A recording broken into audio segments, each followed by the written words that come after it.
All right, blessed morning, everyone. Today is Wednesday, October 14, 2020, and welcome back for another session of the Unplugged webinar series. So, kumusta po kayo sa umagang ito? Talaga namang pinagpapala po tayo ng ulan po, ano? And alam niyo po, napakarami po nating dapat ipagpasalamat sa araw na ito. Sabi nga ng aking husband po, ano? Always find something to be thankful for because every day is a thankful day.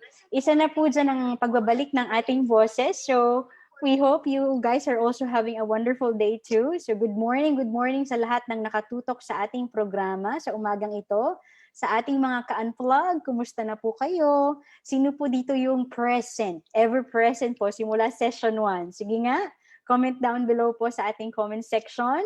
At gusto ko pong i-congratulate kayo kasi nakaabot kayo ng hanggang pang third session natin this morning. Okay?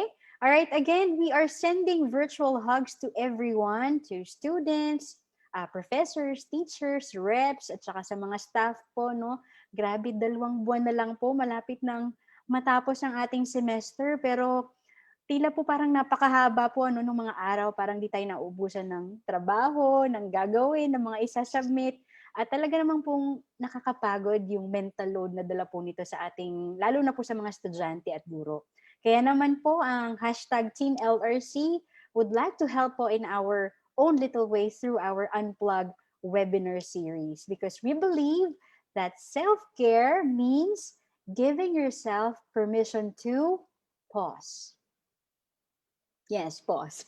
Okay, and speaking of pause po, ay nako, maraming salamat po sa UP, lalo na po sa tanggapan po ni VPAA Cynthia Bautista kay Ma'am Cinch, na dininig niya po yung hinaing ng ating mga estudyante, ng ating mga mag-aaral at guro, dahil we will be given a mid-semester reading break from November 2 to November 6. So let us use this moment po to slow down, to be still, to rest, and to restore ourselves because you and I are all worth it.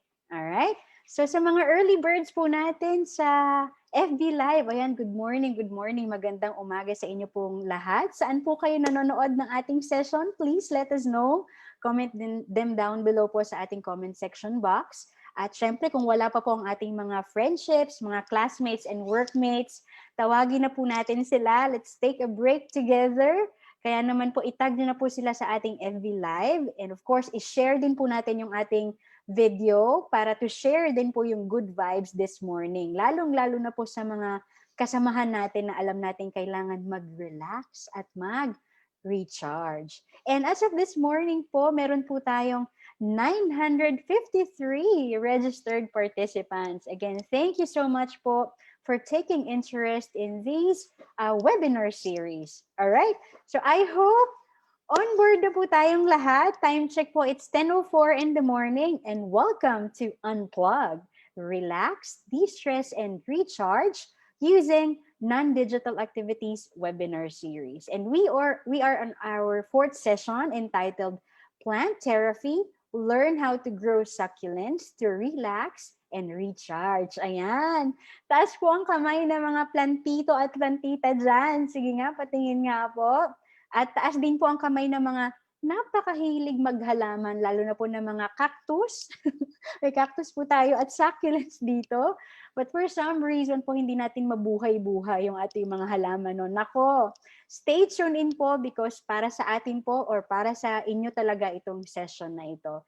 And once again, I am Cheryl Hermosa Ebron, the University Extension Associate and Training Coordinator of UPLB LRC. And I will be our sessions moderator. Just a few reminders or friendly reminders for our webinar today. First po, again, kindly always keep your comments helpful and considerate to the speaker, moderator, and of course to your fellow participants. And second, if you have questions, feel free po to ask them. Just comment them down below on our comment section box. They will be addressed by our speaker after the discussion. Okay? And please ask questions relevant to our topic. And then lastly, please do not forget to answer the evaluation form after the webinar because hashtag Team LRC, our team will deeply appreciate for your comments and suggestions. And deadline of submission of responses will be, again, always at until 7 p.m. today. Okay? Sa mga hindi po makakapanood ng live dahil naka-mobile data po kayo o kayo naman po ay nasa mga klase na po kayo or may kasabay po na ganap sa umagang ito, huwag po kayong mag-alala, hindi po namin kayo nakakalimutan. As always, we will upload our sessions on our YouTube channel. Search na lamang po yung UPLB Learning Resource Center. And as of now, meron na po kaming tumataging ting na 437 subscribers. O di ba po? From zero po yan. Kaya sobra pong nakakataba po ng puso. So please don't forget to like, share, and subscribe. Huwag kalimutang i-click yung notification bell para po updated kayo palagi sa ating mga videos. Next. Vlogger na talaga. Alright, so pwede nyo rin pong mapanood ang ating replay sa Facebook page ng LRC. I-like nyo rin po ang ating page. We are also grateful and thankful po for your overwhelming support dahil patuloy po ang paglago ng ating social community. As of today po, we are now 27,000 strong.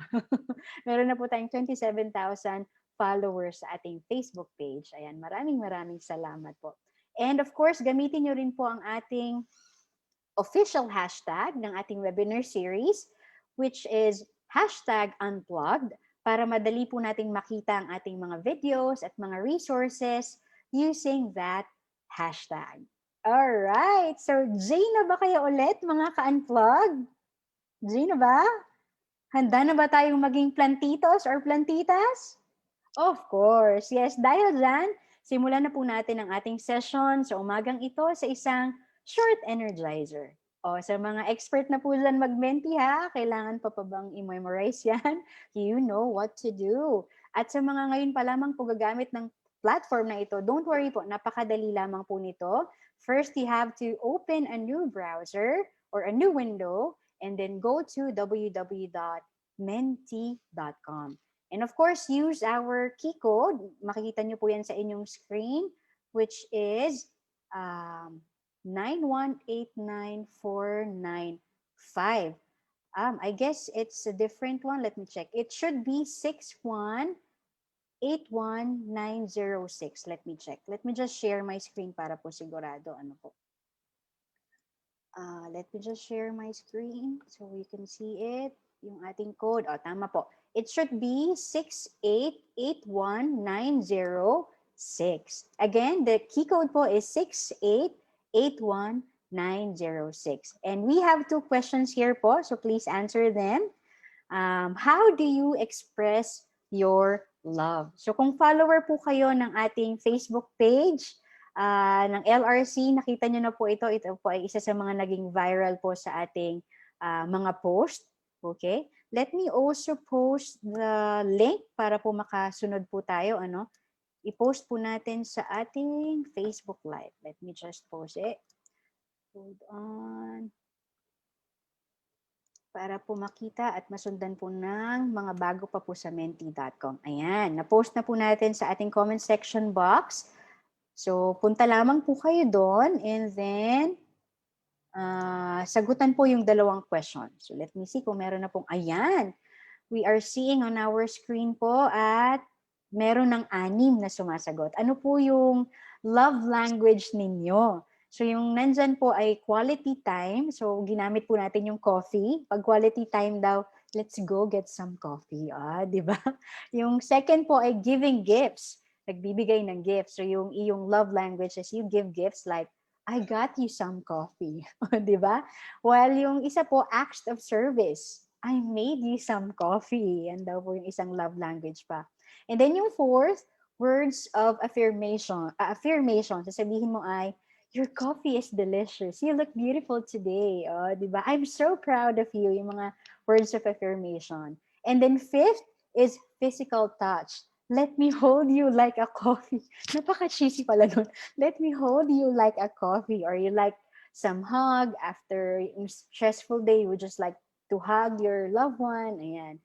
And then you feel a little bit better. So, alin kaya dyan yung inyong love language? Ako po ay personally admit yung number 1 ko pong love language is physical touch. Mas gusto ko po yung hinahag po ako, snuggle lang, ano nga tawag doon?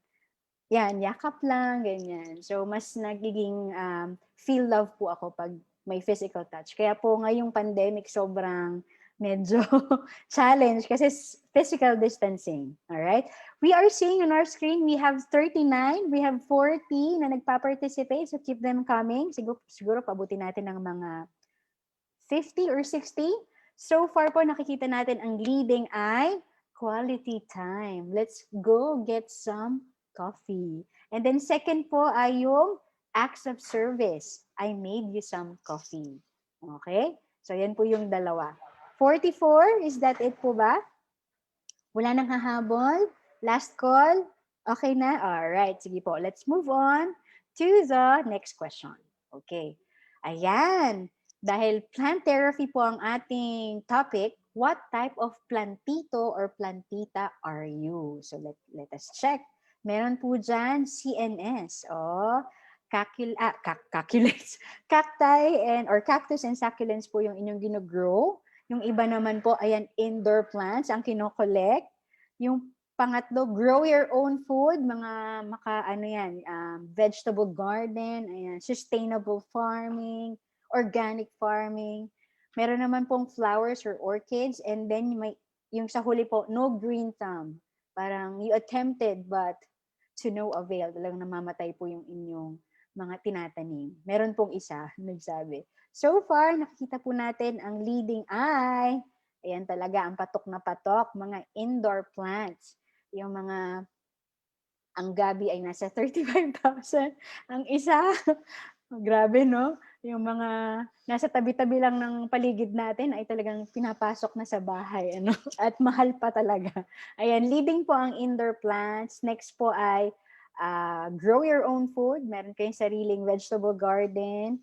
And then humahabol po ang flowers, ang orchids. And then meron po tayong 17 na cactus and succulents or CNS, kumbaga. And may 5 po na no green thumb daw. Ay, nako, para sa iyo po ang session na ito, mamaya malalaman niyo po ang tunay na sagot dyan sa pagkakaroon ng green thumb. Okay, we have 51. Meron pa po bang hahabol? 51, is that it? Wala na? Alright. 52, okay, that's it. So, again, thank you so much guys for participating sa ating menti.com, sa ating short energizer. Okay, so maraming salamat po. I hope gising na po tayong lahat at talagang ready na ating brain cells sa session natin ngayong umaga. Okay, so wag na po nating patagalin pa. Let us now proceed to the main part of our session. So allow me to introduce to you our speaker for this morning. He is a nature lover, a designer by trade, and has been doing graphic designs for 24 years. Our speaker absolutely loved plants. He's been in love with them since childhood daw po. And then until a few years back that he took on a liking for succulents. He did much research on succulent planting media and published a few experiments that focused on breaking down what makes up a good succulent potting mix. And as a succulent enthusiast, he later on founded the Succulent Haven to share his passion with others, hoping others can also break away from the stigma of not having a green thumb. Here to share how everybody can enjoy plants and learn how we can grow succulents to relax and recharge, please welcome, ladies and gentlemen, our speaker, Mr. Kenneth Ngo. Sir Ken, good morning.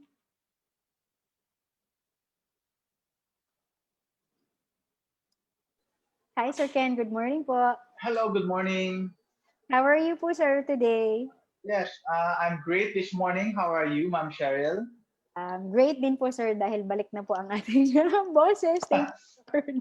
And, sir, I'm seeing dun po sa, wow, yung umiikot-ikot dyan, sir, sa inyong tabihan. Grabe, Yes. nakakainyong mga collection ng succulents. And I'm seeing yung napakalaking cactus, sir, sa tabi mo. I hope I can learn how to do that too. Okay. Yes. So, yun ang focus natin this morning. Yes, sir. Kamusta po kayo, sir, ngayong pandemic? How yung inyong pagtatanim po ng or pag-grow ng succulents, how did it help you, sir, to cope with the pandemic that is happening now? Well, because the pandemic has been has locked us up at home, medyo masaya maghalaman dahil you have a lot of time and it really helps you de-stress. Lalo na, alam mo yun, parang everyday, ang nakita natin Facebook, cellphone, and other yung laptop. So parang it's nice to study na ang nakikita man something in nature.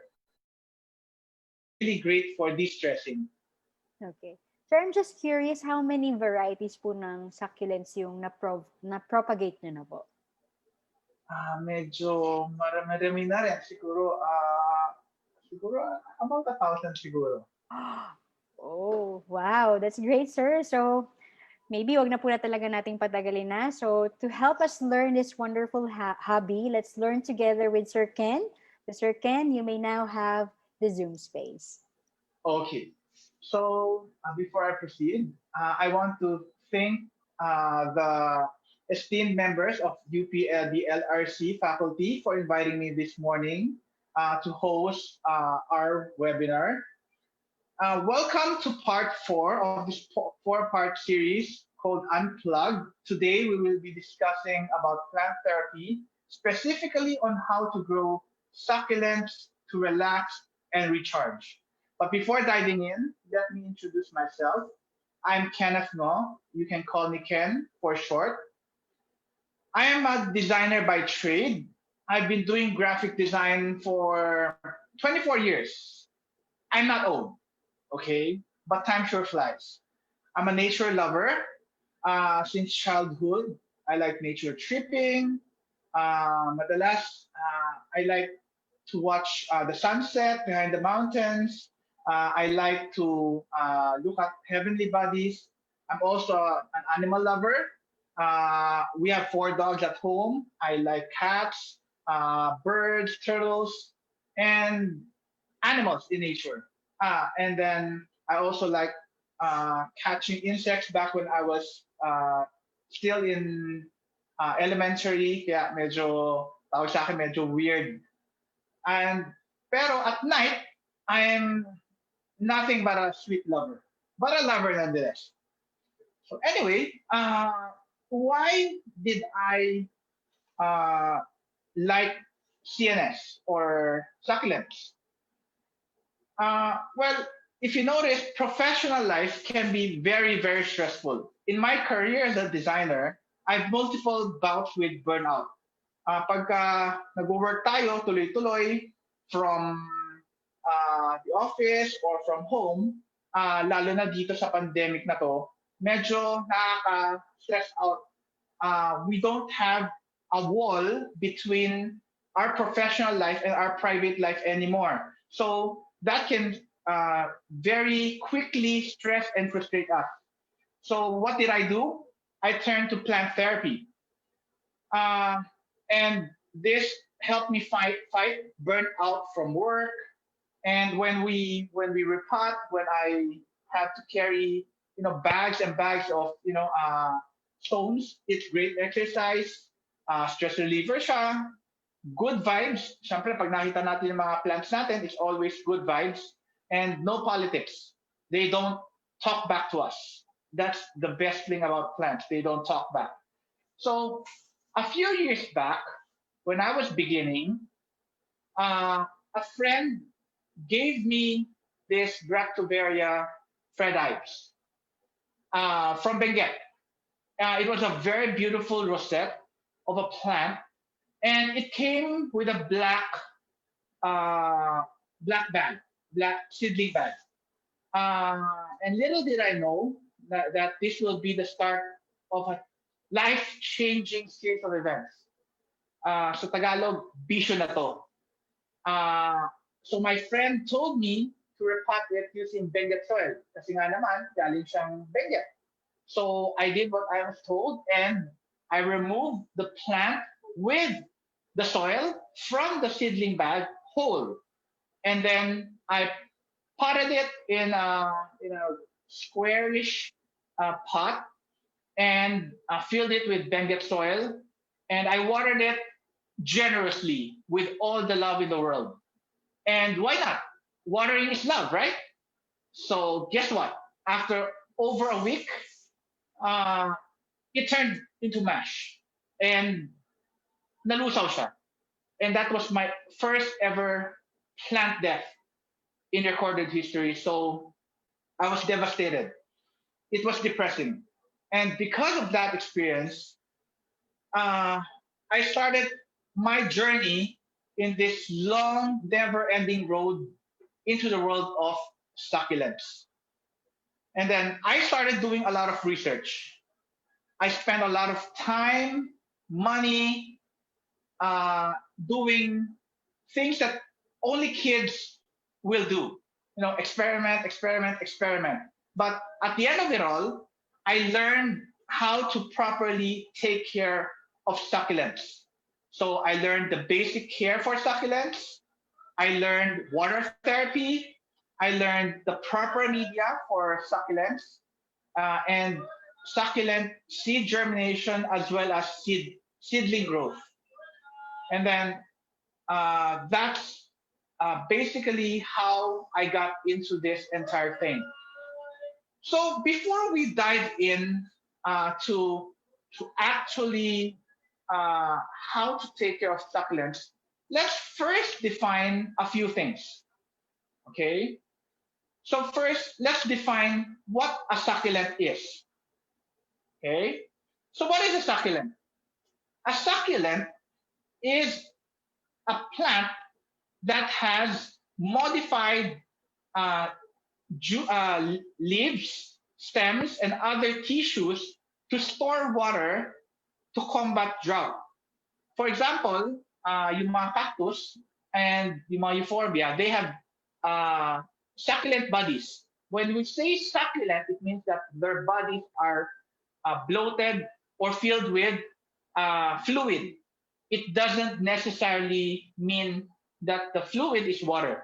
Basta meron siyang fluid sa katawan. Like for example, euphorbia, pagka pinutol natin, ang puti yung katas niya. So it's not technically water, but it is filled with fluid. Now, let's further clarify. Okay? Maraming mga halaman na tumutubo sa deserts and other places na ganyan, pero hindi sila succulent. Okay? So, the general term to call plants that can live with drought are called xerophytes. Okay? So, yun ang parang pinaka-mother or all-encompassing na ano niya na parang uh, uh, classification niya. They're all called xerophytes, but not all xerophytes are succulents. So let's remember that. And then the other confusing concept is about succulents and cactus. Because what hobbyists do is that they separate succulents and cacti, but fact is all cacti are succulents because they contain fluids in their body to fight drought. But it's not vice versa. Hindi lahat ng succulents ay cactus. So, I hope you learned 3 new terms this morning. So, we have xerophytes as the mother, and then succulents are part of xerophytes. And then within the succulents, there's a sub-classification called the cacti. So, cacti are not separate from succulents. I hope we got that out of the way. So let's dive into the different type of succulents. Ano ba yung mga before pala doon? Let's identify saan ba nakatira yung mga succulents. Okay? So succulents live in what we call arid regions.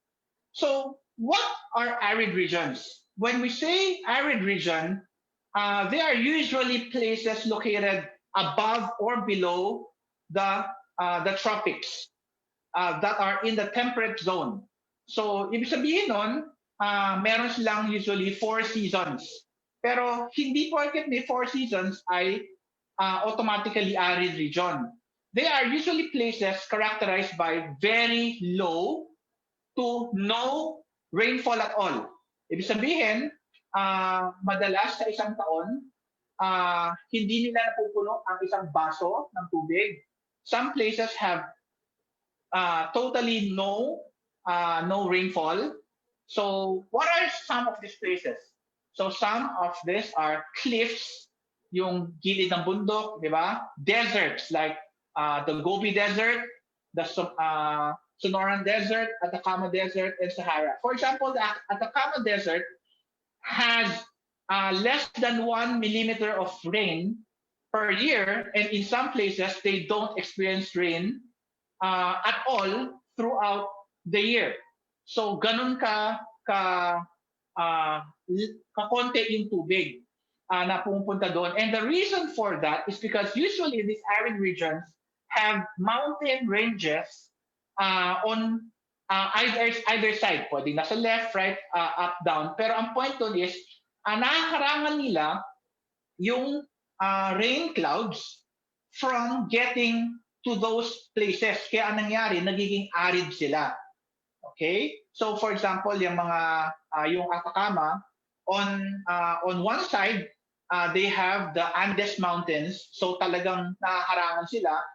And on the other side, I think there is the Chilean mountain range. Kaya nasa gitna sila ng dalawang mountain range. And because of that, tuyong-tuyong yung buong lugar na yon. And that's what characterizes an arid region. Okay, so what are the different types of succulents? Okay, so ito pala, may pictures pala tayo. So here we have pictures of cacti growing at the edge of a cliff. You can see that they are thriving. Yeah, next slide.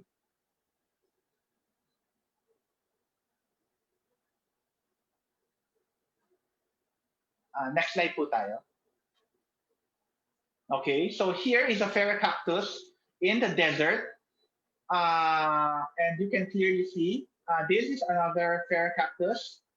This is an opuntia growing on the side of a mountain. So what's common about all of them is that they all live in places na makita nyo mabato, wala masyadong tubig, etc. Okay, so let's go to the type of succulents. Now, for the type of succulents, first we have the cactus. This is very, very common, and this is the most popular of succulents kasi obviously when we say yung mga succulents, sila yung isa sa mga lagi natin naisip because they are very juicy and they have already grown to adapt to arid regions. So for example, I have with me here a sample of a cactus. So this is a fairy cactus gracilis subspecies coloratus. So what you can clearly see on the with this plant is that it has a lot of spines. Okay, so cacti don't have thorns; they have spines, and makita nyo that there are white circles where the spines grow out. They are called areoles. Okay, and that's the major characteristic of a cacti, of a cactus. Uh, they have those areoles that separate them from other things. Like for example, roses have thorns, but roses don't have areoles, so they are called thorns. So cactus specifically, they are spines. Okay, and then for example here, I also have with me this one. This is also a cactus. This is called the fellow cactus tulensis. Okay, and then here we have a bulb onion-looking succulent. Okay, so mukha siyang sibuyas. This is called the albuca humilis. And mukha siyang sibuyas because the moisture or the water is stored here in this bulb. Okay, and then we have here. This is called the Euphorbia Aloe, and just like the other Euphorbia, uh, it has white sac kapag ka naputulan siya. So let's demonstrate the white sac. I think it's easier seen here. Okay, so for example here, this is the Euphorbia Flanagani, and one of the major uh, characteristic of Euphorbia is when you get one of these appendages, mapapansin nyo, meron siyang white sac na lumalabas. Okay? And this is poisonous. So please avoid touching it.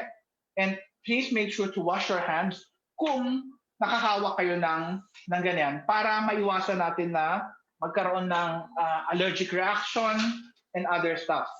So let's go back to our slideshow for other uh, types of succulents.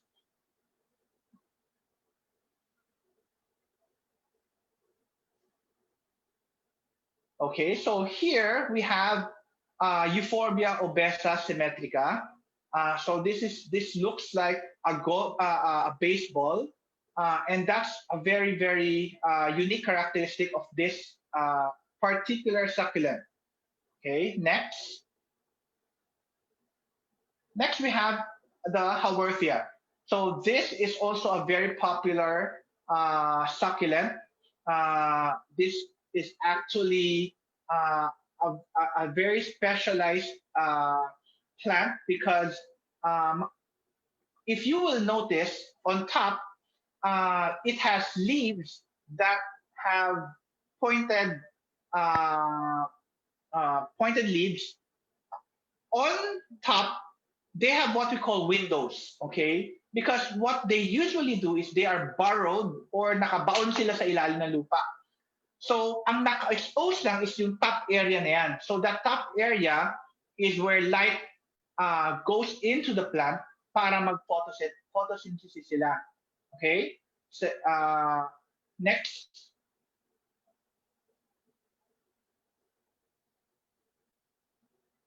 Next slide, please.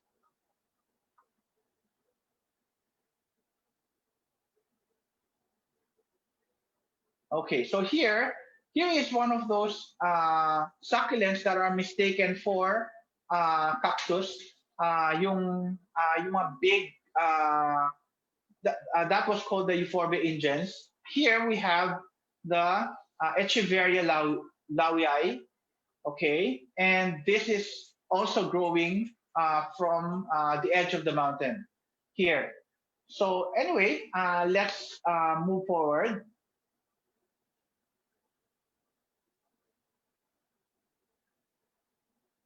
Yeah, let's go to the next slide. Okay, next.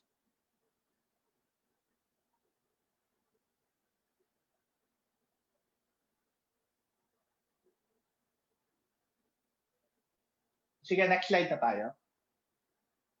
Okay, so here's one of the interesting plants. This is called this is the uh, aloe.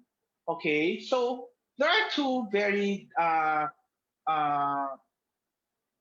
similar plants. One is the aloe and one is the agave, and they differ only because of yung nasa loob ng leaves nila. The aloes have gel-like uh, leaves. So pagka hinati sila, they ooze out gel. Sa agave naman, when you cut the cross section of an agave, okay, ang nasa loob is fiber. So it's very fibrous. So that's how you distinguish the aloes and the agaves. And uh, yung aloes, they cannot propagate through leaves.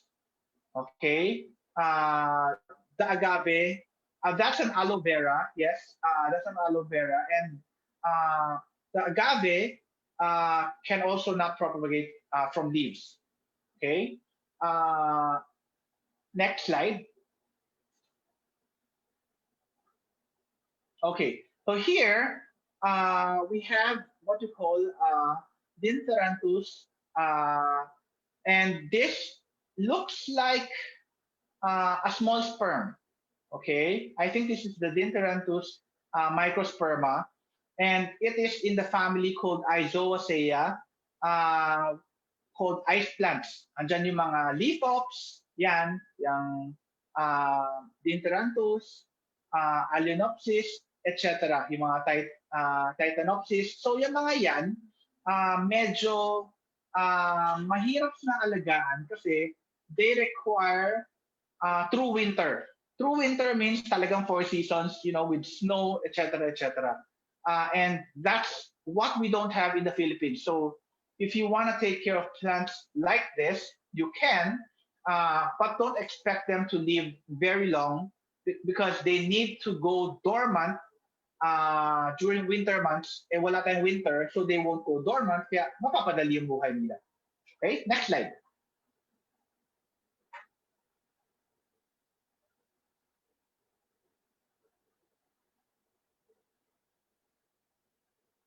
Okay. Now here we have a very common plant. This is called the Krasula Ovata or the jade plant. Now the jade plant is very important because it's part of a family called Krasula. And uh, back in, I think it's 1802, next slide, uh, a scientist uh, learned or noticed something different about how they make food. Okay? So let's go to a basic topic, photosynthesis. Lahat naman tayo pinagdaanan yan eh. Okay? So nung science class natin, nag-aral tayo tungkol sa photosynthesis. So what happens is a plant gets energy from sunlight and carbon dioxide from the air and water from the ground. And they metabolize all of this and create sugars or ATP for energy use, and they exhale oxygen. Yeah, sabi nila, the more plants, the more oxygen. So that's normal. The problem is succulents or xerophytes are not normal plants. Okay, so how do they photosynthesize? Okay, so next slide. Uh, this scientist back in 1802 or 1804, na-discover niya na parang may kakaiba sa mga succulents. Specifically sa Krasula. Kasi na-discover nila na pag umaga, sarado ang stomata ng mga Krasula. So it means that they don't do what normal plants do, di ba? So how do they get carbon dioxide? What they do is they open their stomata at night to collect carbon dioxide para sa araw, hindi nila bubuksan yung stomata to conserve water. What they do is, pagdating ng gabi, they open their stomata, collect carbon dioxide and turn it into something called malic acid or C4 acid. Okay? And then pagdating ng umaga, okay, once sunlight hits, mababreak down yung malic acid into carbon dioxide and it goes into the Calvin cycle. And let's not be too scientific about this. But the bottom line is, sa umaga, pag meron ng araw, doon nila metabolize yung carbon dioxide to produce starch or food for themselves. And this was coined the Crasulacean acid metabolism or CAM. This is a characteristic of most xerophytic plants. Okay, in order to combat the heat and the lack of moisture sa lugar na tinitirahan nila. I hope na this will clarify some of our perception or conception about these plants kasi they are not normal plants. That's the first thing that we have to be able to get over. Kasi once we understand that they are not normal plants, we will not treat them the way we treat normal plants. Okay? Next slide. So after learning what succulents, xerophytes, cacti, etc. are, we can now begin diving into how we need to take care of succulents. Now, the most uh, prevalent misconception is that we need a green thumb in order to take care of green plants or plants in general. And that's not true. Okay? What we need is the proper knowledge and proper technique para maalagaan sila. So let's start with the first thing. The first thing is lighting. Okay. Once we say, why did I not say sunlight? Okay. Let's be very clear. Uh, Plants need light, not sunlight per se, because light can be from an artificial source. Okay. Uh, but the thing is, if we give it a little too less light, it will result in something called etiolation. Okay? Ito yung paghaba ng plants dahil they're trying to reach out for light. And this happens kahit sa indoor plants. Pagka kulang ang ilaw, mapapansin nyo humahaba yung plant in the direction of the light. Okay? This is coined as phototropism or yung reaction of plants to reach out to a light source. Okay? Now, the problem with light is light has a sister. The sister of light is temperature. Okay? So, if you notice, when I said light, I did not specifically use sunlight. Kasi we have to remember there is an optimal temperature for taking care of plants. Okay, and this is around 15 degrees to 30 degrees Celsius. Between this temperature, na-maximize natin yung growth ng plant. Okay? Kasi kapag kasobra o kulang ang temperature, they go into a state of dormancy. Okay?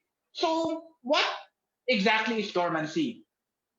Dormancy is a state wherein plants stop growing vegetatively, tumitigil silang lumaki. Yung kahit anong dilig natin, hindi sila lumalaki.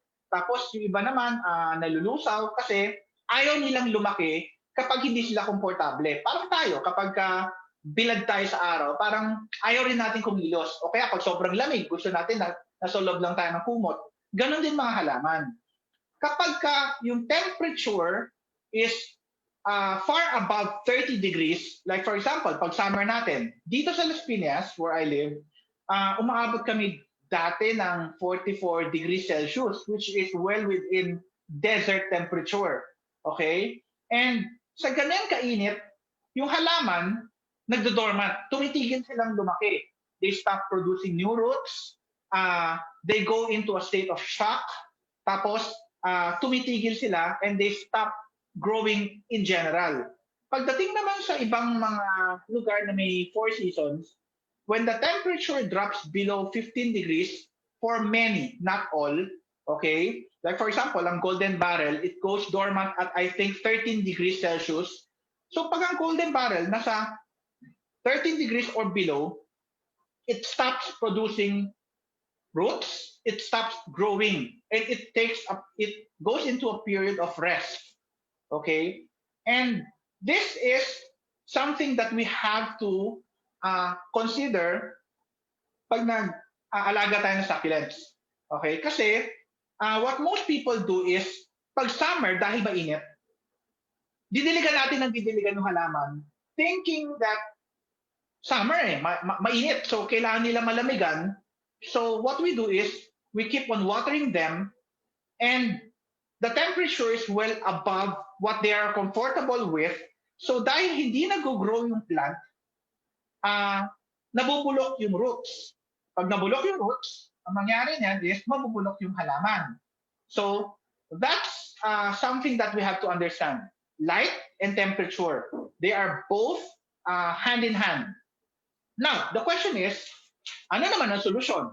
Okay, the solution is artificial lighting. Okay?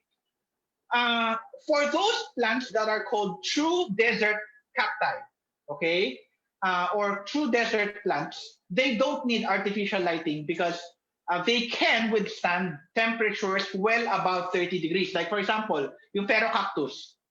Ferrocactus are American cacti. Okay, they grow within the American landscape na talagang sa desert. So wala tayong problema doon. Like for example, yung golden barrel.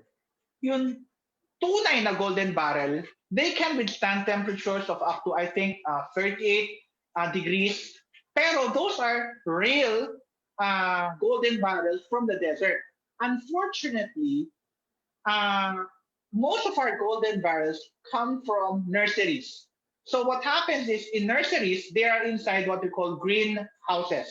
Pag nasa loob ng greenhouses, nakaano sila eh, they are sheltered from rain and sun. So what happens is many of them could not actually withstand what they can normally withstand in nature. Okay? Now for other plants, like for example, yung mga echeveria natin, they are not built to withstand heat of above uh, 30 degrees. Okay? Kaya the best is we have what we call artificial lighting. Okay? So I have in front of me, okay, one of the one of the layers of the racks that I'm using. Okay, and as you can see here, this rack has three bulbs, uh, two two white light and one warm white light. Okay, this is what you saw a while ago in the previous photo. Now, each layer contains three bulbs para ma-maximize natin yung amount of light that we are trying to give the plants. Now, you might think that they are ordinary P5 lamps. Well, the good news is, in the past, uh, wala kasing LED technology. So the LED technology per se is very, very expensive. And when you hear the word grow light, parang napaka-specialized niya. Which is true in some cases. Like for example, yung kanina nakita niyo na square na light. That is a specialized grow light. But for most plants that need a temperature of 15 degrees to 30 degrees, uh, like these ones that are in front of me, okay, you don't need hot uh, full spectrum grow lights. You just need enough light. We have to be very, very specific about that. Para at least naintindihan natin, hindi pala kailangan lahat ng halaman ay naka-grow light per se. Kasi grow light per se is very expensive. Okay? And each of those square grow light that you saw cost around 1,500 from Lazada, and kung and each layer contains two of those. So sa isang 5-layer rack, gagastos na kayo ng 10,000. Okay? And that's well beyond what's practical. But yung bulb na pinakita ko sa inyo, like this, itong T5, this is only 267 or something sa Ace. Okay? And the rack itself is around 7,000, 6,000. So, medyo mas manageable yon. Okay? And you really need to invest on proper lighting. Uh, unless, okay, you want to invest on a greenhouse. Now, for a greenhouse, the original concept of a greenhouse is that yung greenhouse mo nakalagay sa gitna ng kawalan. So, 360 degrees around the greenhouse, there are no obstruction for light. Walang mga buildings to stop the light from hitting the greenhouse. Unfortunately, this is not considered by many people who buy portable greenhouses. They think that just because you have a greenhouse, the plants will grow properly since it's a greenhouse. Uh, and I am sorry to burst your bubble. It's not as simple as that.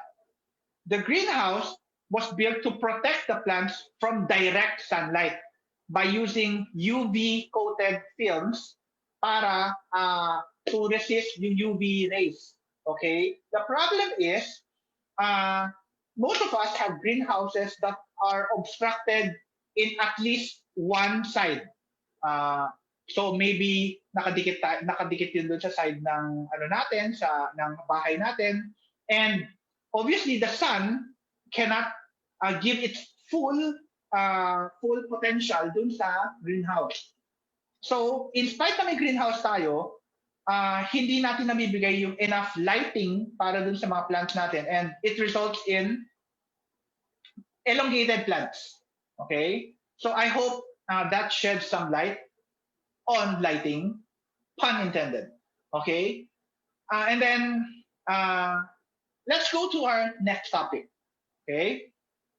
The succulent medium. Okay? In my previous slides, I was able to show you, just like the slide we have right now, that succulents grow in arid regions. Okay? And arid regions are places with very little organic soil, if any at all. Okay, like for example, the side of a cliff, like you can see here for this echeveria. I think this is an echeveria cante.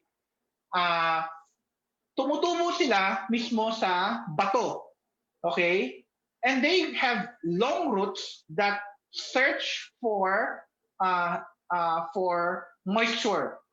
Okay, and we have to put this into consideration pag nag-aalaga tayo ng succulents in general. Because what most people think is that the more organic material you add into a mix, the better for for the plant. So what they do is they add a lot of soil. Okay, so let's define what soil is. Okay, so what is soil? Soil is basically a mixture. In a more basic sense, soil is a mixture of sometimes sand, clay, silt, etc.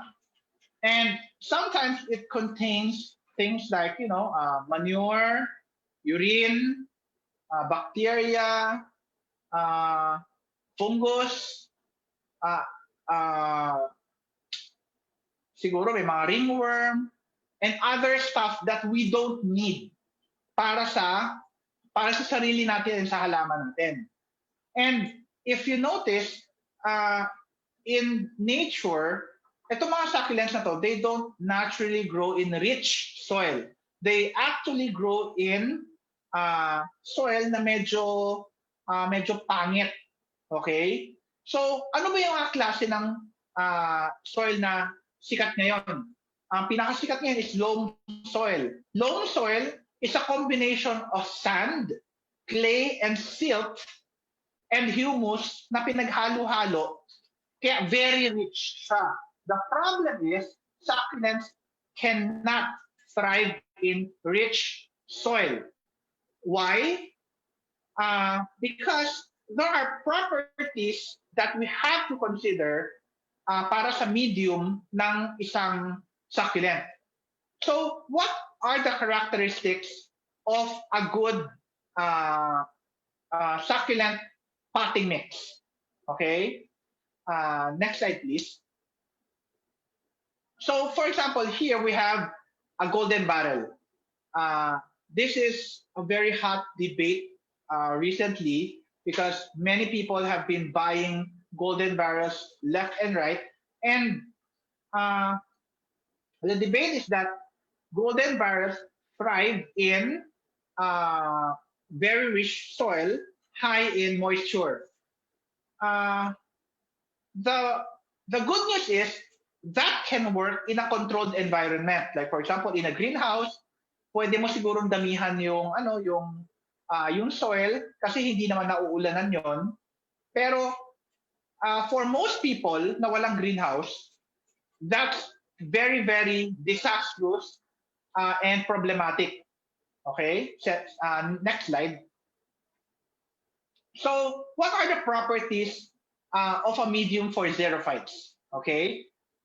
So, number one is they have to have uh, very low water retention. Ibig sabihin, dapat yung tubig na naiiwan kapag nagdidilig kayo ay mababa.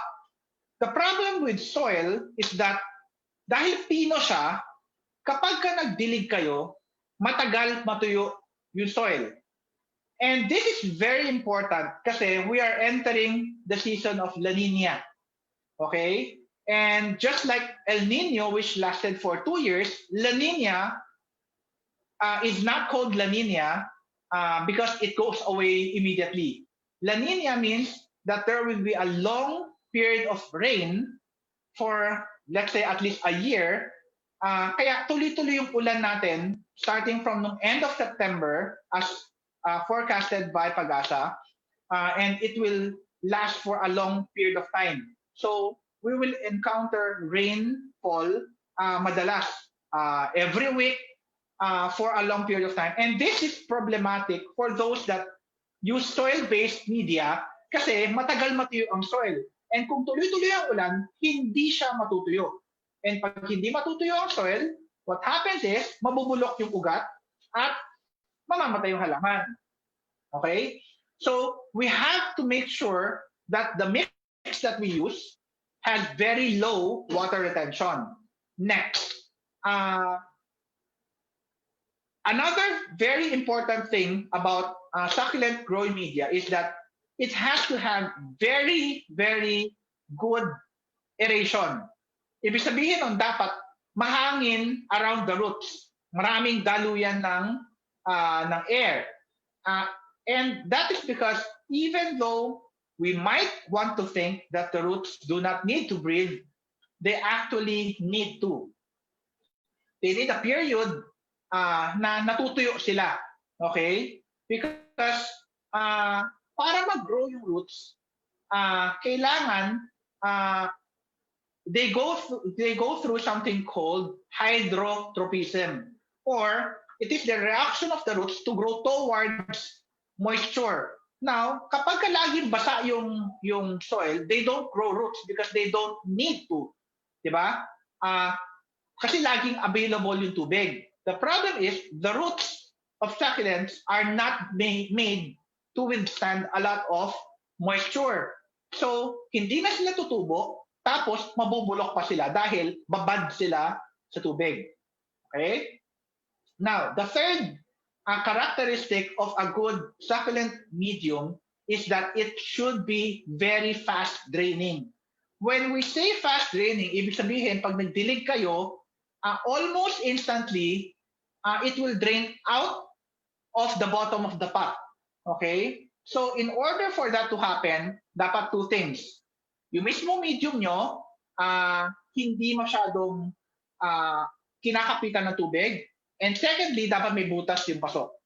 Okay? Kasi what people don't understand is that ala nila, basta well-draining, tapos yung butas ng paso nabara ng, for example, yung soil or whatsoever, kala nila okay lang yon kasi may butas naman. Pero pagkabarado yung drainage hole mismo ng pot, yung water hindi bababa.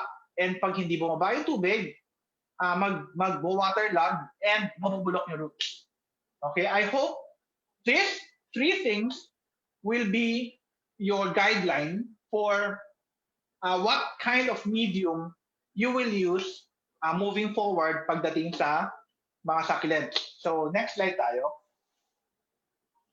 So, the next thing that we have to discuss is how do we water? Okay? So, how do we water succulents? Okay? Uh, Ako, sa experience ko, I water it just like the video on this slide. Okay? If you notice, I use what we call misting. Okay?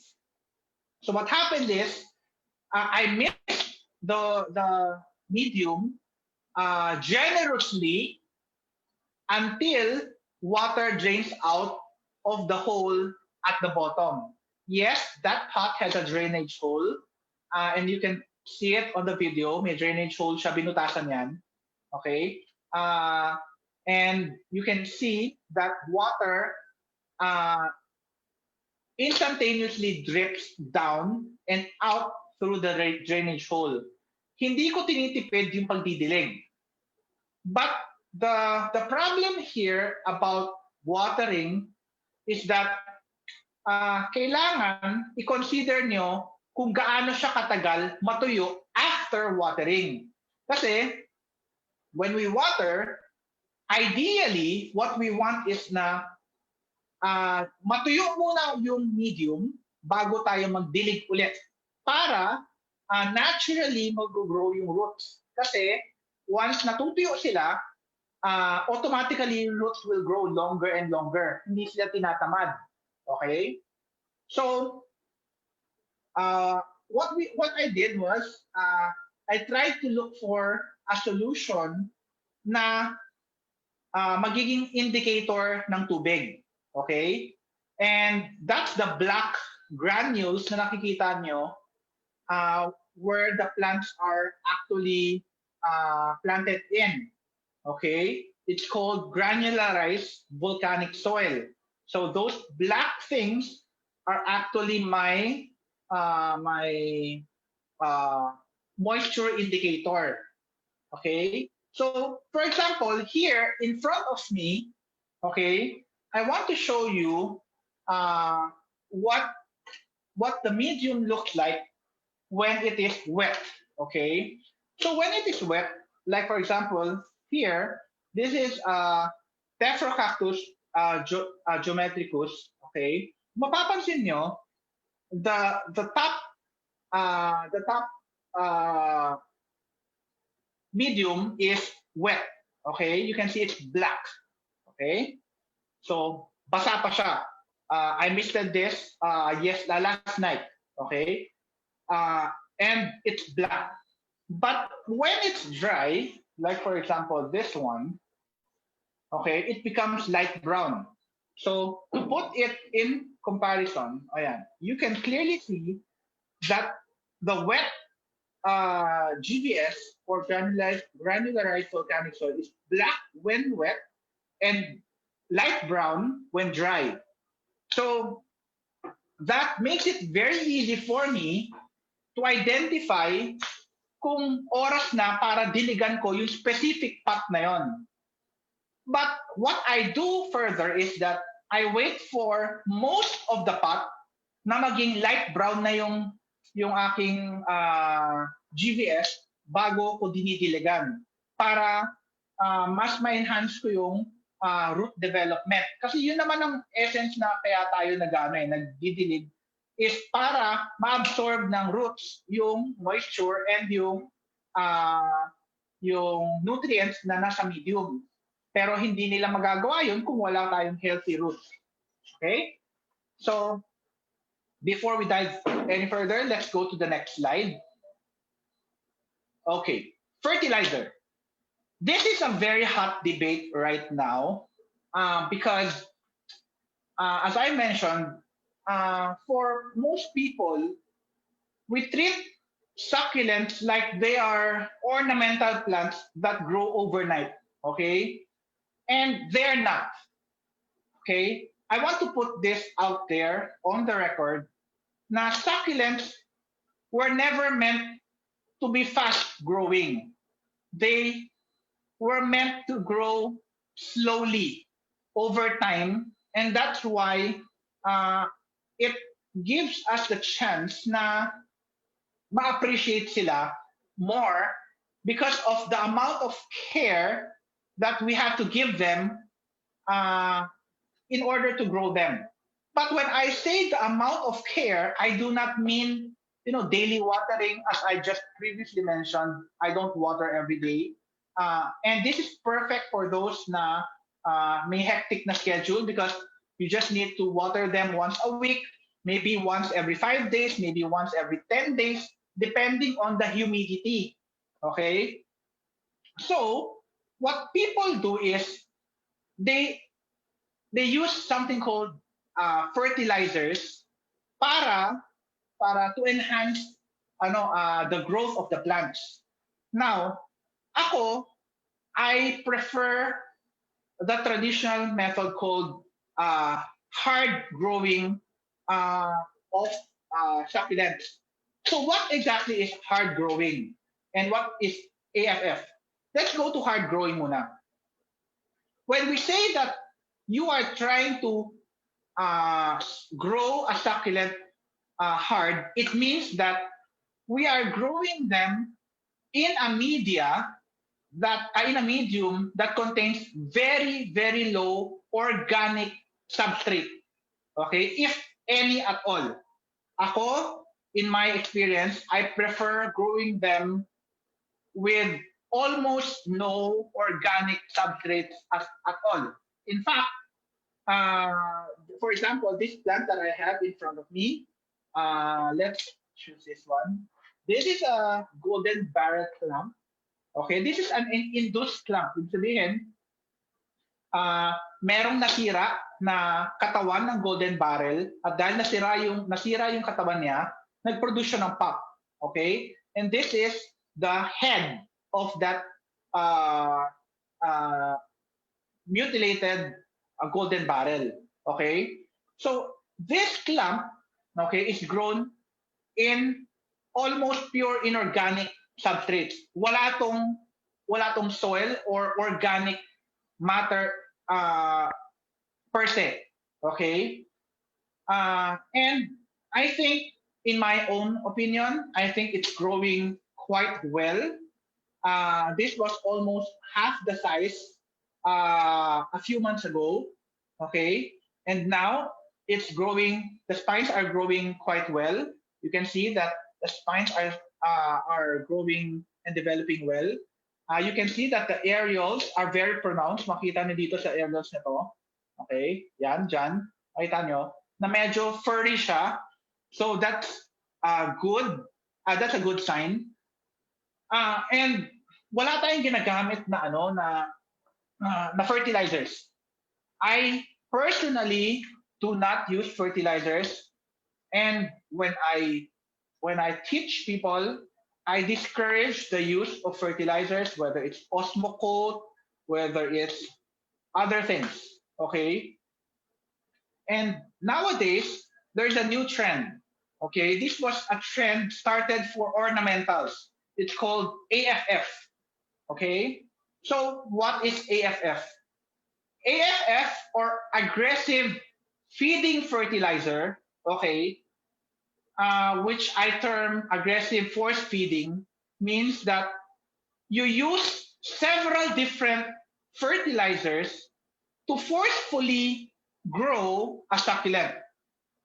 This is just an opinion, okay? When you do that, what happens is nagiging very very fat and shiny yung succulents, and they look bloated. For some, that's what they call healthy. And for me, I don't think it's healthy at all. And the reason why I say that is because most of this na dumaan sa AFF, they cannot even be exposed to the sun. Kasi dahil punong-puno sila ng tubig, they are weak. Okay? So although they might look like they are healthy or plump, they're actually not healthy. Okay, here is an example on my hand of a hard-grown plant. Okay, mapapansin nyo dito sa tulensis na to, this is a fellow cactus tulensis, that it has long hair. Yes, mahaba buhok niya. Okay, uh, the reason why it was able to grow these long spines, it's because it was grown hard. Okay, it means na hindi siya masyadong binigyan ng fertilizer at or walang fertilizer at all, and it was exposed to the forces of nature, and it was just allowed to survive. Okay, hinayaan siya na tamaan ng ulan, ng araw. If the sun gets scorching hot, then so be it.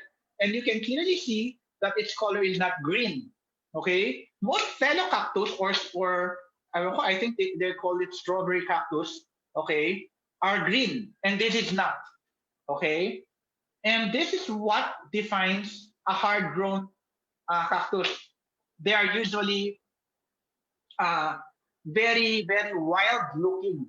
Okay, but let me clarify wild from hard grown. Okay, when we say that something is wild, it means that it nobody was taking care of it. Okay, nobody owns it and nobody was taking care of it, kaya wild siya. Okay, wala siyang amo. Pero pag hard grown siya, somebody intentionally placed it in such a condition na malapit sa wild conditions to produce yung plants na look wild.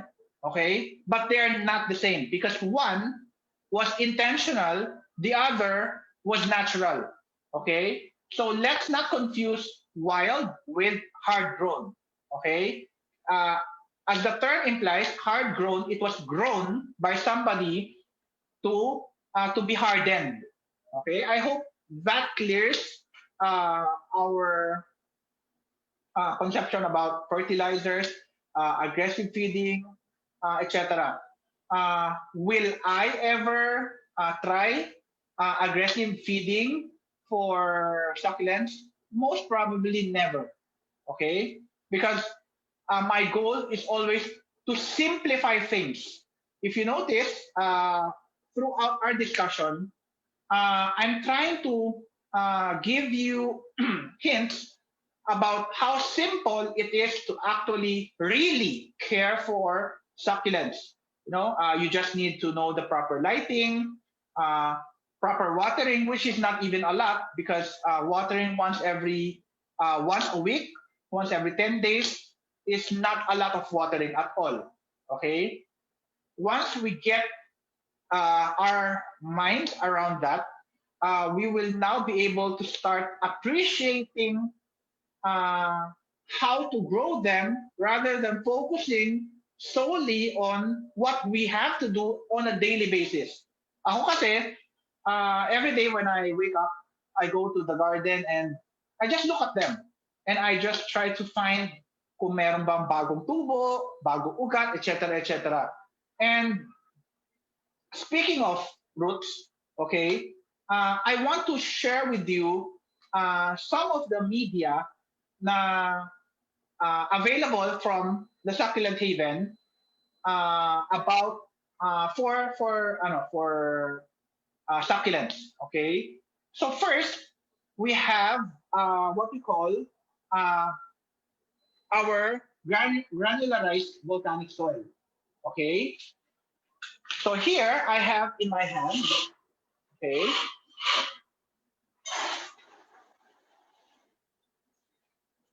the granularized volcanic soil. Okay, so as you can see now, when you open this, okay, inside you'll find this black granules. Okay, they are literally black granules. Okay, now what's nice about them is that they're very clean. Okay, ako kasi ayaw ko kasing nagtatanim tapos my hands get all black and dirty because of, alam mo yon, yung madumi yung gamit kong mix. Obviously, you can say na in nature, madumi naman sila. Yes. But of course, in nature, wala rin silang pake kung magkakasakit yung mga halaman, wala silang pake kung ano. So, that's the reason why I have to define wild grown and hard grown. Okay? Just because I'm growing them hard doesn't mean I don't care about cleanliness. Okay? And here, kahit na ilubog ko yung kamay ko dito sa ating medium, my hands are not dirty. Okay? That's the first thing that I like about this. And secondly, as I mentioned, it acts as a moisture indicator for me. Okay? So I know exactly when I need to water. Okay? Next, we have what we call the maximum grow. Next slide, please. So we have what we call the maximum grow hard Sienna spotting mix. Bakit may specifically may word na hard? Okay? Kasi this mix is purely inorganic. Okay? If you can see through the screen, okay, there is nothing in this mix that is organic per se. Okay? Lahat to are inorganic substrates. Okay? And this helps me grow things like the fair cactus here. Okay? Because the fair cactus, as I have shown in a previous photo, grows in deserts. So the hard CNS potting mix is specifically built for plants that thrive in true desert scenarios, as well as those that have uh, very fleshy roots. Okay? Fleshy roots means na yung ugat nila are matataba. Like, for example, the Haworthias.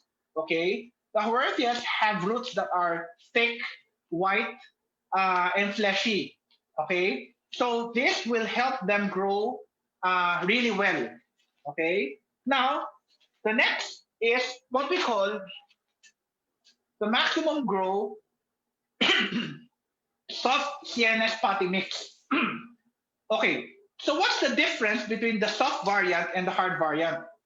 The soft variant is specifically formulated for plants that have fibrous roots. Okay, so when I say fibrous roots, uh, you can think of indoor plants. Okay, yung mga indoor plants natin, papansin nyo, very fibrous sila, yung roots nila, and that's very good for this mix. Okay? Like for example, the golden barrel has also a lot of hair fibers dun sa roots nila, and this is very good for them. Like for example, yung mga gymno, okay, mga astro, they're all perfect for the soft mix. The other important key point is that the soft mix, has a higher moisture retention than the hard mix, obviously.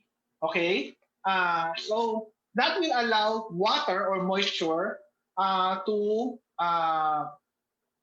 be kept within the medium for a longer period of time. So, for example, sa hard mix natin, if you water between 3 to 5 days, siguro sa soft natin, it will take you around 5 to 10 days bago ka mag-water. Okay? And that's also dependent on the weather. Kasi, for example, ngayon, maulan, obviously, it will dry out longer. Okay? And I partner both of this with the GVS as my top dressing. Okay? So what happens is, the roots of the plants are within the GVS, and below that, okay, is our maximum grow. So to further clarify, okay, GVS is a rooting and recovery substrate.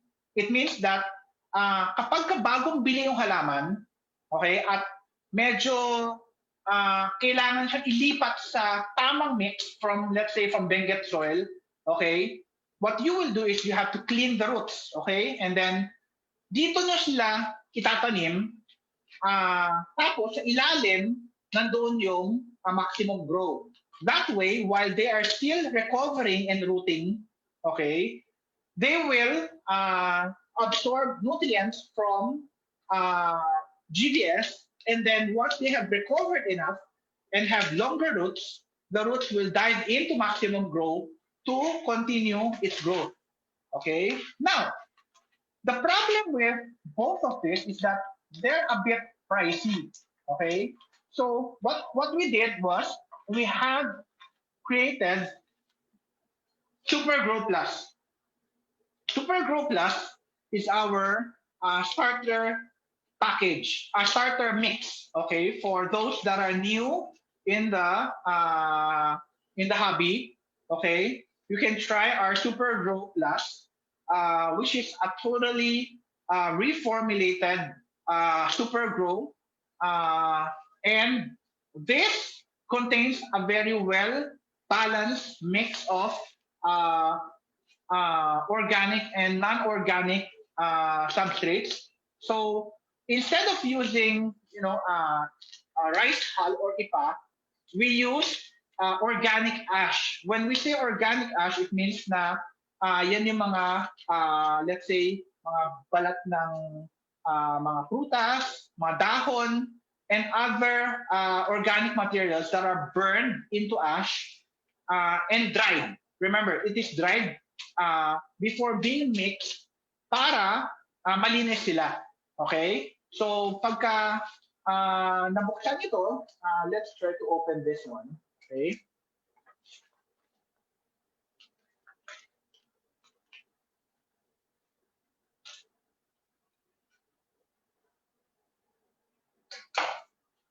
Okay, so when you open this and you can see it, okay, and you hold it, okay, your hands do not get that dirty. Okay? It's still very, very dry. Okay? Yan. Okay? So you can hold it in your hand and it won't feel like, you have been holding mud in your hand. That's one of the uh, key features of all our media, okay, is that they are very clean. Okay? So when you plant your CNS into this, hindi kayo mag-aalangan na baka, alam mo yun, baka malusaw sila dahil sobrang basa or what. It's well balanced and this is a very affordable mix. Okay?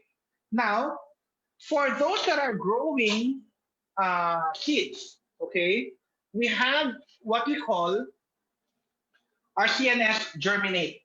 Okay? So obviously, wala kasing tinatawag na one size fits all. You cannot use itong yung normal mix natin for growing seeds because what happens is kapag ginamit niyon, masyado malaki yung particle size para dun sa seeds, lalo na seeds ng gymnos. Okay, the seeds of gymnos are very, very small specks and when you use the normal mix, okay, lulusot sila sa ilalim. And cactus seeds and many succulent seeds have very low energy and kapag hindi sila naarawan at na tumubo kaagad, they lose their strength at hindi na sila makakatubo. So it's very important to use the correct mix for the correct application. Okay? And lastly, for those growing lithops and other izoacea, we have what we call the izoa mix. Okay? This was specifically formulated to be ultra low organic in in terms of percentage of organic content kasi lithops and similar plants like this one, okay, so this is the lithops, okay, they need very, very, very low moisture retention pagdating sa medium nila. So, you have to be very careful about that. Otherwise, wala pang ilang araw, puputok na yung litox nyo dahil sa sobrang basa. Okay? They have to be kept dry for like, parang dapat once every 3 to 6 months lang sila dinidiligan. Once every 3 to 6 months. Okay? So, talagang sobrang baba dapat ng moisture retention ng media. Kaya kapag ka naambunan, naambihan, the chances na pumutok sila medyo mataas. Okay? So, over the month, past 2 months, okay, I have purchased a plant na I really like. Okay. Okay. Before that, let's go back to the slideshow, please. Okay. Sige. Okay. So, what do you expect when you use good succulent growing media? Okay.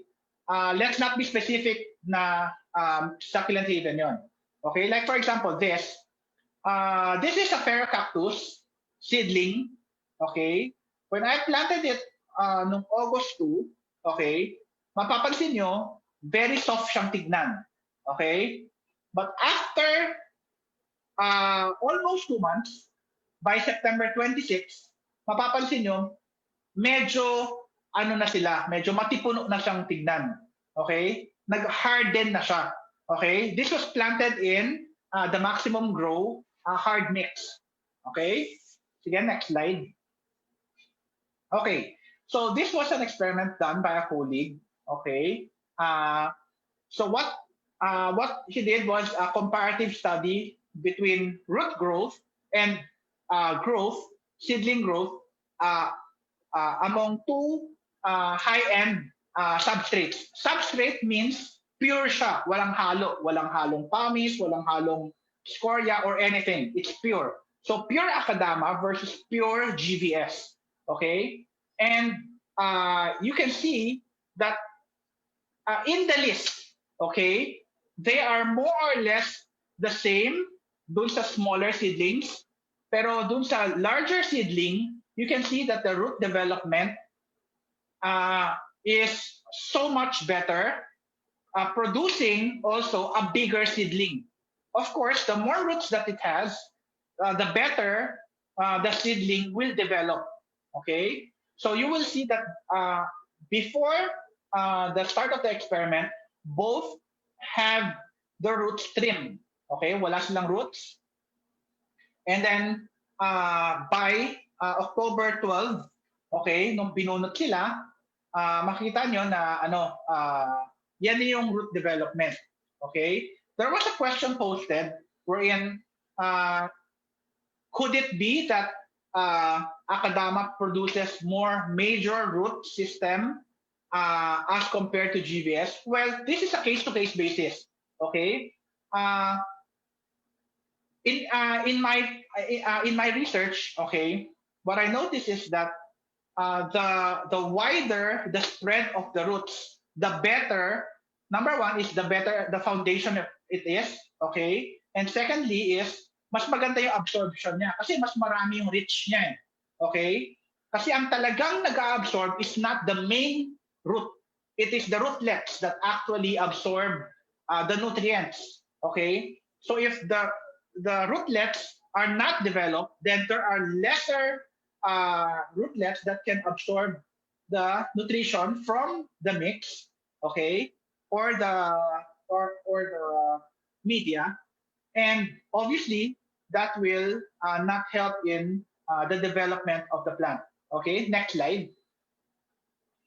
Now here are two Astrophytum Myristigma trichostatum. Okay, so mapapansin nyo, on the left side, in a mix without GVS, it has shorter roots, okay, and it is smaller, okay. The one with GVS obviously grew larger, but don't take my word for it, okay. It's easy to debate na it's just a picture. it might not even be true. Okay, so my suggestion is for you to give it a try with your own plants and see for yourself. Okay, next slide. So I bought a steno-cactus back in uh, uh, the later part of August, and it arrived uh, at August 30. Okay, and it arrived here rootless. Okay, mapapansin, makikita niyo naman dun sa picture, wala talaga siya ugat. Okay, so I have in front of me that same plant. Okay, this is the Sienna cactus that was in the picture. Okay, it hasn't been unpotted in any way since then. Okay, and I want to use this as a test kung ano ba yung tubo ng ugat or kung tumutubo nga ba yung ugat in our mix. Okay, so what we will do is we will remove the mix using a very high precision tool, okay, which I always have to have in my arsenal. It's called the spoon, okay? So this spoon has a smiley, okay? And that's where the superpower comes from, okay? Then sa smile na yan, okay? So with this spoon, I will slowly remove our plant from the pot and see how well or how badly the roots have developed. If meron nang tumubo at all na roots. Okay? So let's see. Okay? Uh, First, uh, let me show you how easy it is. Okay? Kung papansin nyo, dun sa medyo wet area, medyo clump yung ating GVS. But as you can see, even with the first flick of the spoon, meron na kayo makikitang roots. So it means that from the bottom of the cactus, umikot na yung roots palabas. Okay? So, tingnan natin ha. Okay. What I'm trying to do right now is to loosen the soil first. Okay? Para hindi tayo mahirapan na bunutin yung ating plant. Okay?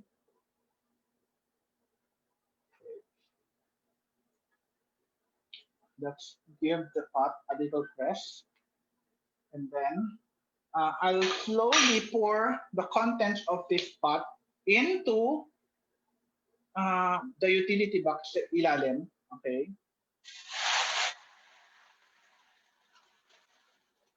Okay? So you can clearly see that it has grown roots. But let me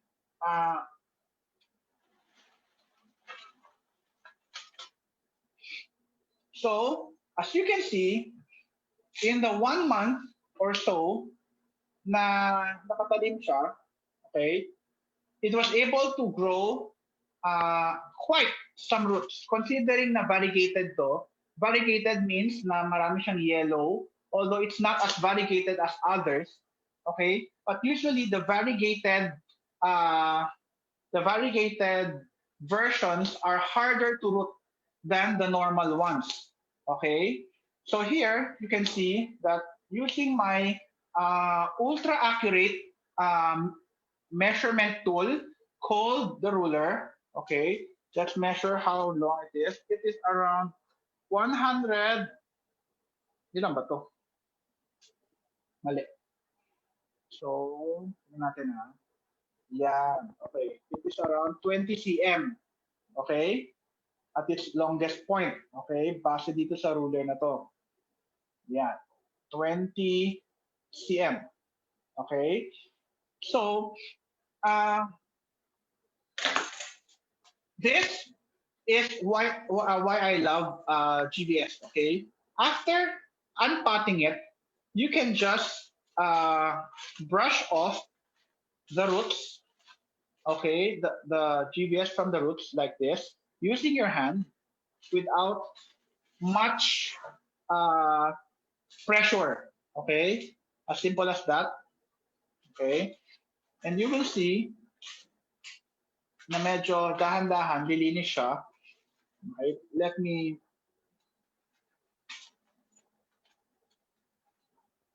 okay. Okay. So, here you can see, okay, it is, since I'm in my room, medyo mahirap para sa akin na i-wash siya.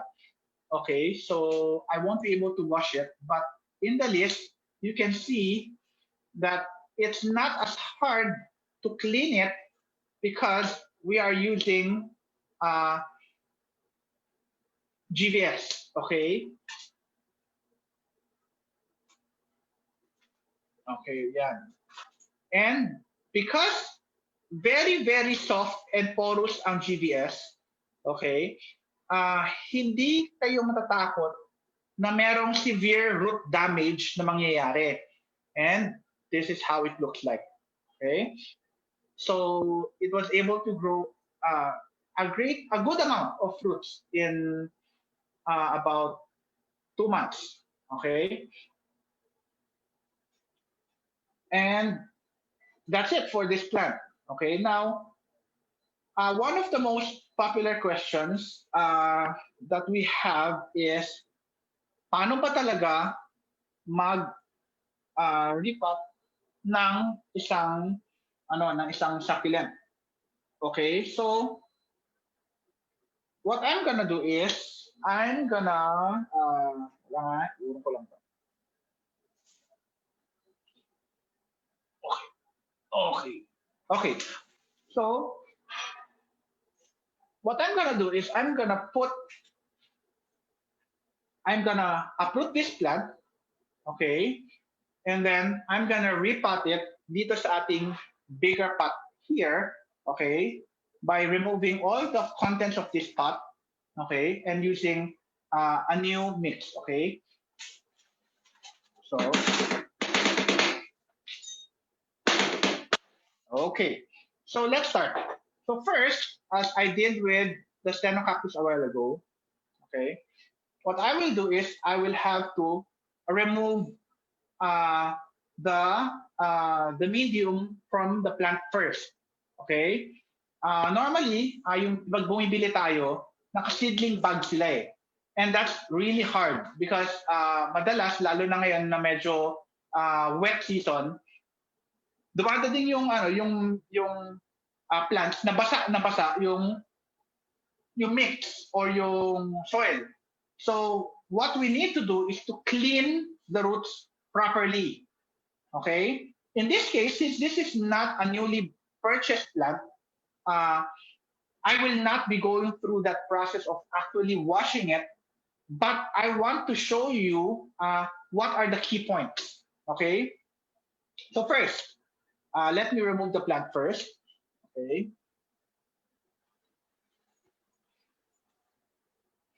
So let me pour out the content.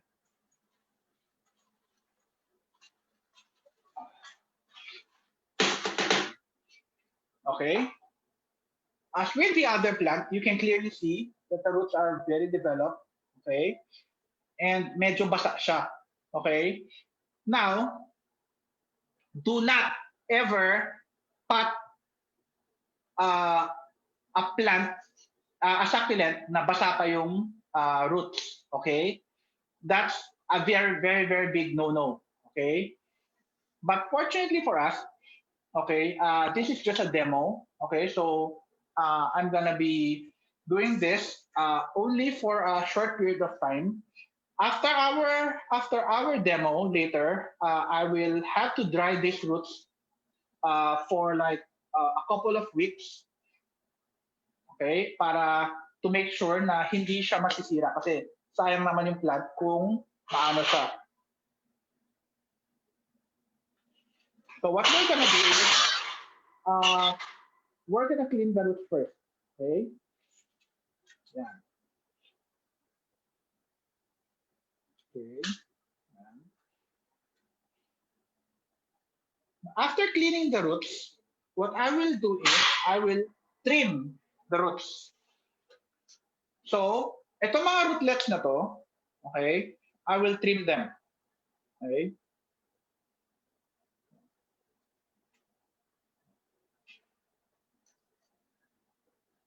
Okay, yan. And then, yung mga maliliit na roots, like this, the fine roots, as much as possible, I will take them out. They will die eventually. And syempre, pag namamatay yung roots, they rot. And iiwasan natin na merong mga magra-rot na roots. So para mangyari yon, remove as much of the fine hair-like roots as possible on the uh, during the time na nagre-repot kayo. Okay? So remove as much of this fine uh, hair-like roots.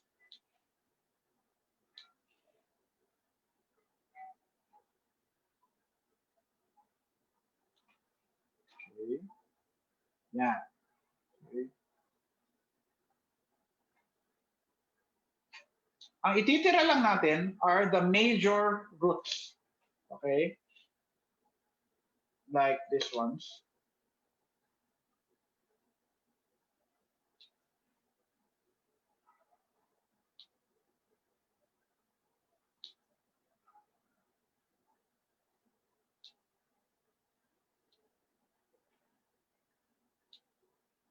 Okay. Meron pa mga malilit na roots here. So lahat yan tatanggalin natin. Okay.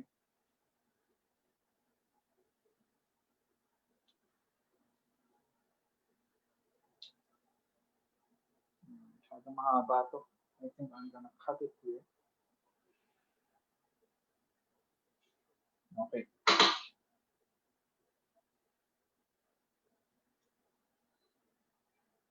Okay.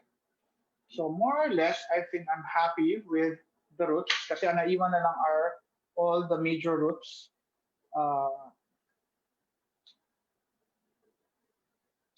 Okay. Okay. So bakit nga ba natin ulit tinanggal yung mga fine roots? Kasi chances are mabubulok sila dahil sa repotting process. And iniiwasan natin na mabulok sila. So, tinanggal na lang natin sila para they won't be the cause of yung root rot in the future. And these big roots, okay, are called codex, okay? And this codex, they store a lot of water for this plant, okay? And we will use this uh, as our roots for the repotting. Hindi na natin tinira yung mga luma. Okay? Normally, I will dry this out for like a week or two. Okay? Baka sabihin naman ng iba, ang tagal naman ng 2 weeks, excited na ako mag-pot. Well, think of it this way. 1 week or 2 weeks mo lang ba siya iiwan ng buhay? Diba? You want it to live a long life. Okay? So, yung 1 or 2 weeks na paghihintay para doon sa plant para matuyo yung roots is nothing compared to how long you want it to survive. So if with that in mind, always make sure that your plant is okay, is absolutely dry. Okay, so let's fast track this. Okay, what I'm gonna do is I'm just gonna fill the pot.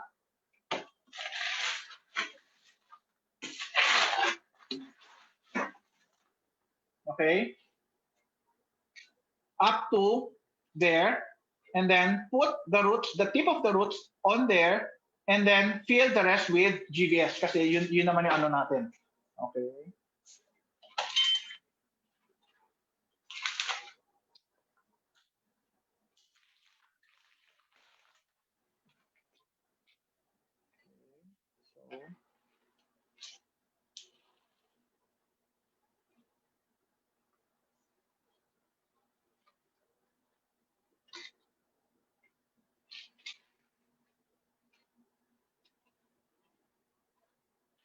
okay. We're done. Okay, ganun ba talaga ako kabilis mag-pot? Yes, normally ganun lang talaga ako kabilis mag-pot. and then that's it. I leave part of it above, and that's it. And then I water this immediately after potting because sabi ko nga, dumaan na siya sa 2 weeks na dehydration. I hope our session this morning was is informative. And if you have any questions, feel free to chime in. All right. Thank you so much, Sir Ken, for generously sharing with us your knowledge, your expertise, and your passion for succulents. Sir, nung una ko po kayong napakinggan sa UPLB Flower and Garden Show back in 2018. Okay. At doon po talaga ako nagkaroon ng lakas ng loob na bumuhay ulit ng succulents because I had so many plant deaths. At doon ko po natutunan sa inyo, sir, yung yung dapat may butas sa ilalim yung pot para po hindi mabulok. Alright? So guys, kayo, ano po yung major takeaway nyo from Sir Ken sa ating session this morning? Kasi ako personally, mas marami pa ulit akong natutunan sa kanya this morning at nalaman ko kung bakit namamatay yung mga succulents ko before. Kasi because of the medium, yung water retention nga, dapat dumadaloy daw, di ba? Sabi ni Sir, yung hangin dun sa loob. And then yung drainage nga, ayan, dapat may butas yung paso. And then sa watering, parang may nabanggit kayo nun, Sir, na how often, siguro yun na rin yung question, Sir, no? How often would you water the succulents? Kapag kayo, Sir, kailan nyo po parang dinidiligan yung inyong mga succulents? Okay, as I discussed earlier, I only water when the GVS is light brown, like this one. Okay, pag light brown na siya, it means I'm ready to water it. That's how I do it nowadays. Kasi alam naman tayo, very hectic din yung schedule natin. I hope that enlightens the question. Apo, thank you, sir. So sabi pa rin niya, di ba, succulents are never meant to be fast-growing katulad ng ibang mga plants. So slowly, and kailangan din daw po, yung nasa arsenal natin ay yung, natutunan ko din kay sir, yung high precision tool na spoon with smile. Akala ko sir kung anong high precision tool. Spoon pala. Alright, so we have 3 questions, sir. Ayan, madami pong nagpapasalamat sa ating Facebook Live, sir. Ayan, very happy plantitos and plantitas. Si Camps de Suarez, thank you. Po, sir. Clarissa Alberto Reglado. Emeline Ramos Espiritu. Now, we have questions, sir. Actually, 3 yung nakita nating questions. Siguro, basahin ko na po, ano. From Ma'am Emeline Ramos Espiritu, sabi niya po, why do we have to air dry the roots of CNS before planting? Okay. To answer that question, we have to remember that they normally grow in places na arid. Ibig sabihin, matagal yung season na walang tubig. Sometimes several months. So, sanay yung ugat nila na dry. Hindi sanay ang ugat nila na wet. So it means that when water is available, the roots quickly sip up or soak up the water para dun sa katawan nila. And in doing so, nabababad sa basa yung roots. So para maiwasan na mabulok yun, we prepare the roots to grow even before planting it. Kaya making it very, very dry para ready siya agad mag-soak. And you will observe kapag very dry bago nung pinaso, like for example, yung mga rose cabbage, 2 weeks bago nung siya pinaso, the moment na pinaso nyo and diniligan, parang halos overnight na umuugat kaagad sila. Kasi ready na sila. Whereas kapag basa, alam mo yan, abutan pa tayo ng, alam mo yan, nabubulok, etc., etc. And that's where the problem comes in.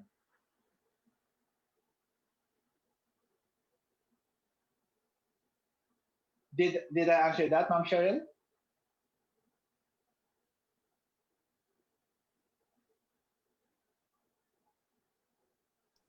Nakamute pala. Pag live talaga, grabe. Alright, I hope that answers your question, Ma'am Emeline. And same takeaway daw po with Judith Fortus Castillo. Sabi niya po, need palang i-air dry at least a week ang plant before replanting. Alright. And then another question, sir, is from Monsky moves, is it okay to put lava rock on top of the succulents? uh, for most cacti, okay lang yon. Sa Echeveria specifically and yung mga medyo rosette forming, medyo iniiwasan natin yun kasi very sharp yung edges ng scoria or lava rock.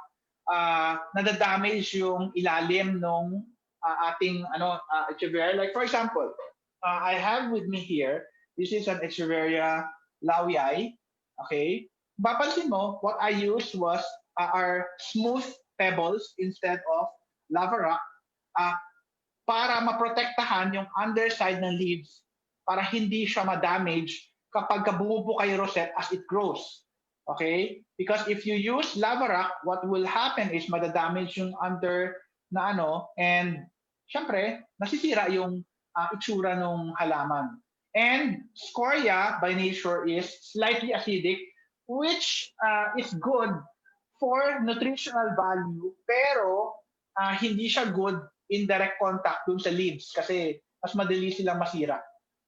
I hope that answers your question, ma'am. All right, thank you, Sir Ken. And sir, ito yung madaming nagtatanong saan daw po pwedeng mag-purchase ng potting mixes for the succulents? And meron din dito si Ma'am Araceli Banasha and Claire S. Ramos na tanong, saan nakakabili ng GVS and yung potting mixes for the succulents? Okay, so both GVS and Maximum Grow as well as our other media are available via Lazada and Shopee. So feel free to go to Lazada and search for GVS or Granularized Volcanic Soil. I think this is, ewan ko kung tama yung nakita nyo. So just search for that or search for Maximum Grow. This is Maximum Grow. Okay? Search for Maximum Grow. Remember, there are two variants. So read the description and you will understand which variant you need. Okay, so once again, I want to clarify that GVS is for rooting and recovery, and you can use it for maintenance, but it is a little bit pricey. So for maintenance purposes, pagka nag-root and nag-stabilize na yung plant, you can use Maximum Grow. All right. Okay. And also, if you would like to follow po yung page ni Sir Ken, hanapin nyo lang po sa Facebook yung The Succulent Haven by Ken. Yung logo Yes. sa likodan niya, yung kung makikita nyo po, ayan, The Succulent Haven by Ken. And makikita nyo po doon yung mga tips ni Sir, and pina-follow ko po yan, yung kanya mga tips doon kung paano siya mag-water, ayan, i-follow nyo lang po siya. Okay, another Sir message of thanks naman po ito from Jojo Rington, ayan, ma'am, kaya talagang natin yan, top fan, laging present. This is really refreshing because many of us wanted to have more plants in this time of pandemic. Sobrang thank you po sa knowledge na na-share nyo. Thanks po Mr. Ngo and also UPLB LRC. Sobrang dami ko pong natutunan. God bless po. Wow. And ayan, dami pong nagpapasalamat talaga, sir. How about naman po, ano to? Paano daw po pag hindi GVS, sir, yung medium? Gaano daw po katagal i-dry yung roots before i-transfer doon sa medium? In general, regardless of kung anong media ko siya itatanim, okay, I will dry it for a week or two para whatever will die, whatever will live. It's called hard love, but it's easier for you in the process kasi kung mahina na yung plant, then 2 weeks will be enough to kill it if it's not meant to survive. And you don't need to waste precious time potting it. Like for example, a couple of weeks ago, pumunta ako sa Dangwa. I bought like around a couple of 100 plants. Okay.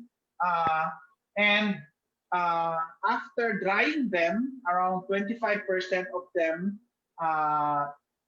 died because they are already weakened from traveling plus sobrang basa nung mix yung soil galing doon dahil umulan and talagang they were not meant to survive. Now, if you are just repotting from your own pot to another pot, it's still safer to do a 3 to 5 day air drying after cleaning the roots thoroughly. Okay? That's very important. Kasi kapag hindi malinis yung roots, uh, you might inevitably bring uh, yung mga sakit na ayaw mong madala niya dun sa bagong pot. Okay, sir. I guess this is the last question po from Ethan Flores Carillo. How about po yung nagwa-water therapies? How long should CNS be water therapy? Thank you. Okay, that's actually a very, very good question. Water therapy. Okay, so we do water therapy for leafy succulents, not for cacti. Okay, cacti, they don't need water therapy. Okay, so doon muna tayo sa cacti. For cacti, what what we normally do is we dry the roots and then plant them in the new mix and water them once a week until they slowly plump up. You don't want them to plump up overnight or you risk exploding them. Okay? Literally, pumuputok sila, bumibiyak sila dahil sa sobrang dami ng tubig. That's not ideal. Okay? So, for leafy succulents, what I do is, para doon sa mga nag-travel ng bare root, okay? Not those potted in Benguet soil, okay? When they arrive and they arrive dehydrated, I water therapy them for 48 hours, okay? Until I see some new roots or magpa-plump up sila bago ko sila i-pot. Okay? And it does them good kasi the rosette will be tighter and firmer. Okay? But for yung others na naka-Benguet soil na, I don't even water therapy them kasi basa naman. All right. Thank you so much, Sir Ken. Okay. I guess that's all the questions, sir. Any message po sa ating mga participants na nakinig at sumama po sa ating webinar session today? Okay, so once again, I want to thank the UPLB LRC faculty for inviting me this morning. Big thanks to Mom Bench, to Sir Chito, to you, Mom Che, and the other staff. And thank you very much to everybody who have joined this morning. I am very, very happy to be able to impart knowledge to you. I hope you will be able to venture into this new world of succulents, armed with an arsenal of new information. If you want to ask me any questions, feel free to PM me anytime at the Succulent Haven by Ken on Facebook or the Succulent Haven official on Instagram. I will always respond once I'm available. Thank you very much, everybody. All right, there you have it, guys. Thank you so much, Sir Ken Ngo of the Succulent Haven. Thank you for inspiring us with your passion and hobby because kailangan po yan ngayon. Study says that plant therapy reduces our stress and anxiety. Now, we'd like to take this opportunity po to thank you, our speaker, for your valuable time. So to award the Certificate of Appreciation, may I kindly recognize our beloved director, Dr. Benjamina Paula G. Flor. Now, let me just read the citation. UPLB, or University of the Philippines, Los Baños Learning Resource Center, present the Certificate of Appreciation to Kenneth Ngo for serving as a resource speaker in the 4th session on plant therapy, learn how to grow succulents, to relax and recharge in the Unplugged, Relax, Distress, and Recharge using non-digital activities webinar series held today, October 14, 2020, given this 14th day of October 2020 at the Learning Resource Center, UPLB College, Laguna, signed by our director, Benjamina Paula G. Flor. Thank you so much, Sir Ken. Ang dami-dami ko talagang myths na debunk. Sir Ken, tanong ko lang, bakit yung pag-ripat, nakalabas yung Sure. roots? Yung last demo Okay. natin. Specifically for this plant, specifically for this plant kasi, sometimes it is for decorative purpose na nakikita yung tinatawag na codex. Okay? Para at least, alam niyo, parang maganda siya tignan. Pero normally, kung gusto niyo palakihin tong codex, itong root,